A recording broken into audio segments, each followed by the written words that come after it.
एक अहम सवाल ये है कि जल्दी शादी से, शीघ्र विवाह से इस पर्व का क्या संबंध है?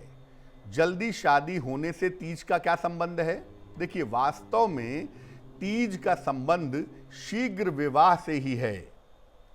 वैसे तो विवाहिता महिलाएं भी तीज का पर्व मनाती हैं, लेकिन जो प्रैक्टिकल बात है, जो सही बात है, वो ये है कि तीज का संबंध शीघ्र विवाह से ही होता है। अविवाहित जो कन्याएं हैं, अविवाहित जो बालिकाएं हैं, उनको इस दिन उपवास रख करके हर और गौरी की विशेष रूप से पूजा करनी चाहिए। जिन महिलाओं की शादी नहीं हो पा रही है, जिन बालिकाओं की शादी नहीं हो पा रही है, उन्हें हरियाली तीज पर उपवास रखना चाहिए, व्रत रखना चाहिए और भगवान शिव और मां पार्वती की पूजा विशेष रूप से करनी चाहिए। कुंडली में कितने भी बाधक योग क्यों ना हो, आपकी शादी न होने की संभावना भी क्यों ना बनी हुई हो, अगर आप हरियाली तीज पर भगवान शिव और मां पार्वती की पूजा करें तो आपके बाधा वाले योग नष्ट किए जा सकते हैं। इसका संपूर्ण लाभ तभी हो सकता है जब कोई अविवाहिता इस उपाय को स्वयं करे। यानी आप बालिका हैं, आप लड़की हैं, आपकी शादी नहीं हो पा रही है, शादी योग्य उम्र बीत जा रही है, आप स्वयं पूजा करें, स्वयं उपाय करें तो आपकी शादी जल्दी होगी। वैसे मान लिया लड़की का स्वास्थ्य अच्छा नहीं है या कोई अन्य कारण है तो उसकी माता भी ये पूजा कर सकती हैं, लेकिन ज़्यादा बेहतर होगा कि जो अविवाहिता बालिका है वो स्वयं इस उपाय को करे। अब इस दिन पूजा की कैसे जाएगी? यानी कल के दिन हरितालिका तीज पर जो महिलाएं, जो बालिकाएं पूजा करती हैं, उस पूजा का सामान्य विधान क्या है, सामान्य तरीका क्या है? देखिए, दिन भर उपवास रखना चाहिए और श्रृंगार करना चाहिए। उपवास में बहुत सारी महिलाएं बिना जल के उपवास रखती हैं, निर्जल उपवास रखती हैं, वो भी रख सकते हैं, और चाहें तो जल पीकर भी, फल खाकर भी उपवास रखा जा सकता है।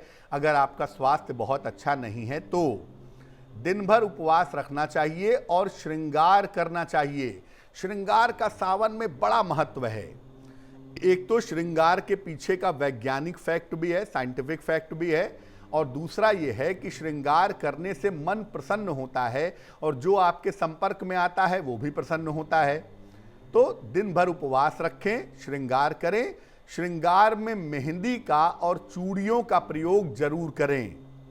मेहंदी जरूर लगाएं, सावन में मेहंदी लगाना शुभ है, और साथ ही साथ चूड़ियों का प्रयोग भी जरूर करें, वो बहुत अच्छा रहेगा। शाम के समय शिव जी के मंदिर जा करके भगवान शिव और मां पार्वती की उपासना करनी चाहिए।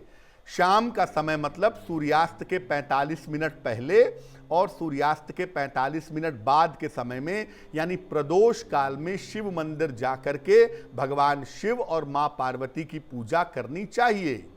वहां पर घी का एक बड़ा सा दीपक जलाना चाहिए। संभव हो तो मां पार्वती और भगवान शिव के मंत्रों का जप करना चाहिए, जैसे ओम गौरी शंकराय नमः, ओम उमा महेश्वराभ्याम नमः, ओम पार्वती पतये नमः। जिस भी मंत्र का चाहें अधिक से अधिक जप करें, और पूजा समाप्त होने के बाद किसी सौभाग्यवती स्त्री को, किसी विवाहिता स्त्री को सुहाग की वस्तुएं दान करनी चाहिए और उनका आशीर्वाद लेना चाहिए। तीज के दिन इस बात का ध्यान रखेंगी बालिकाएं और महिलाएं कि काले रंग के वस्त्र और सफेद रंग के वस्त्रों का प्रयोग नहीं करेंगी। तीज के दिन काले और सफेद रंग के वस्त्रों का प्रयोग करना वर्जित होता है, प्रयोग करना मना होता है।